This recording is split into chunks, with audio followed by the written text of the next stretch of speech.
Boleh tak ibu bapa bayar zakat kepada anak? Anak dia susah, dah kahwin, asnaf. Ibu bapa nak keluar zakat bagi kat anak, boleh tak? Anak pula bagi zakat dekat mak ayah susah. Dia macam ni, atas ke bawah tak boleh bayar zakat. Ibu bapa, ibu-ibu sekalian, kalau ada anak yang susah, anak nikah, dia pula nikah dulu bukan pilihan kita contohnya. Lepas tu susah, jangan sekali-kali sebut tu lah, kau tak derhaka mak kan hidup kau susah. Sesen pun mak tak nak tolong. Na'udzubillah min zalik. Na'udzubillah, na'udzubillah. Kita jadi ibu bukan dimuliakan dengan pangkat, dimuliakan dengan amanah. Bukan sebab jadi ibu tu kita berbangga dengan pangkat kita jadi ibu, ada kuasa jadi ibu, soalannya mudah kita nak letakkan anak derhaka. Sedangkan pada zaman Sayyidina Umar pernah seorang anak ayah mengadukan tentang anak. Kemudian anak ni pun tanya, wahai Sayyidina Umar, adakah anak je derhaka, ibu bapa boleh jadi derhaka? Sayyidina Umar kata, ya, ibu bapa juga boleh jadi derhaka. Dia pun cerita apa masalah. Sayyidina Umar kata, kamu lebih dahulu derhaka sebelum anak kamu derhaka kepada kamu. Sebab itu kita ni, bila kemuliaan kita tinggi didarikan darjat oleh Allah para wanita sekalian, bersamanya ada amanah. Antara amanah seorang ibu adalah mendoakan anak walaupun anak tu menyakitkan hati sampai mati.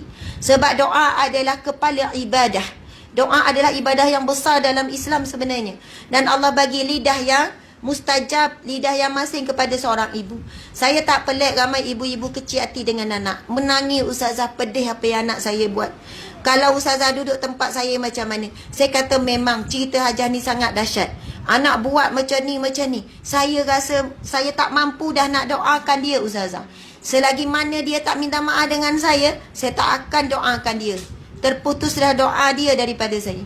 Saya kata kalau Hajah buat syarat macam tu, kemungkinan besar anak tak datang minta maaf, kemungkinan besar anak tak balik, anak tak datang sampai Hajah mati. Kenapa, ustazah? Apabila puan mengatakan tak ada doa untuk anak, terputus pintu rahmat Allah untuk anak, terputus hidayah Allah untuk anak. Macam mana anak tu nak sedar dia buat salah?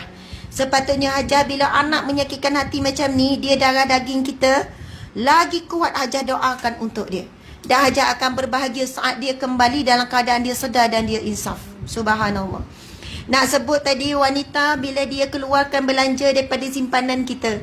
Anak kita susah, tak boleh bayar zakat pada anak ya. Yang boleh kita buat adalah membantu dia. Dan memang jadi kewajikan ibu bapa yang mampu bantu anak yang susah. Kadang-kadang ibu bapa hari ni minta maaf. Dia dah berkahwin, dia dah ada ni, biar dia berdikari. Orang tu sampai tak ada duit, anak tak pergi sekolah. Sebab apa? Saya sebelum ni, masa sebelum sibuk dengan ceramah, kami buat aktiviti ni aktif.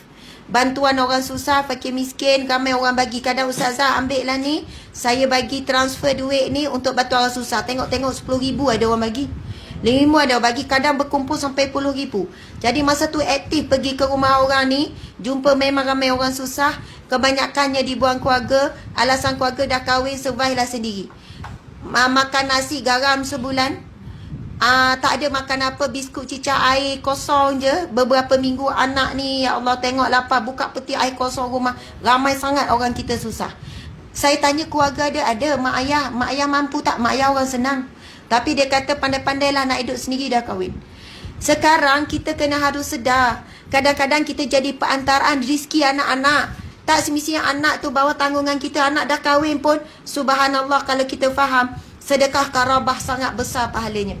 Bahkan dalam satu hadis Nabi SAW, dalam kitab Al-Kabair, dosa-dosa besar, hadis yang sahih, Nabi bersabda, sesungguhnya Allah tidak memandang sedekah seseorang yang membantu orang yang jauh, tetapi tidak membantu orang yang dekat. Kita rasa kita sedekah dah banyak, ke Palestin kita bagi, ke Syria kita bagi, masjid ni bagi, tapi ada anak kita yang susah, ada adik-beradik kita yang susah, suami kita sendiri susah. Siapalah mak ayah ke tok-tok saudara ahli keluarga ada yang susah, kita duk bagi pada yang jauh. Kita bimbang di bangkit di akhirat kelak, kita ingat kita dapat pahala sedekah yang banyak, rupanya Allah Ta'ala terhijab kerana kita tak bantu orang yang terdekat. Kalau orang ada sikap ni, nescaya tak ada orang yang susah. Tapi kadang prinsip kita nak tolong adik tapi dia pemalas, baik tolong orang Syria. Ni tak faham dari sudut keutamaan. Memang adik tu pemalas. Lagi saya tolong dia lagi pemalas. Kenangkan anak dia. Bagi melalui anak dia. Anak ni sekolah, you orang tak bayar, pergi ni. Kalau rasa tak nak bagi dekat bapak tu sebab bapak tu tak bekerja, pemalas. Sebab dia ada tanggungan, anak tu anak saudara kita. Kita mungkin tak ada tanggungjawab pada adik tu, tapi pada anak saudara. Ini umum lah ya, boleh pergi luas lagi ni. Dan Nabi sambung sabda tu, dan Allah tidak akan memandang wajahnya di hari kiamat kelak. Berat.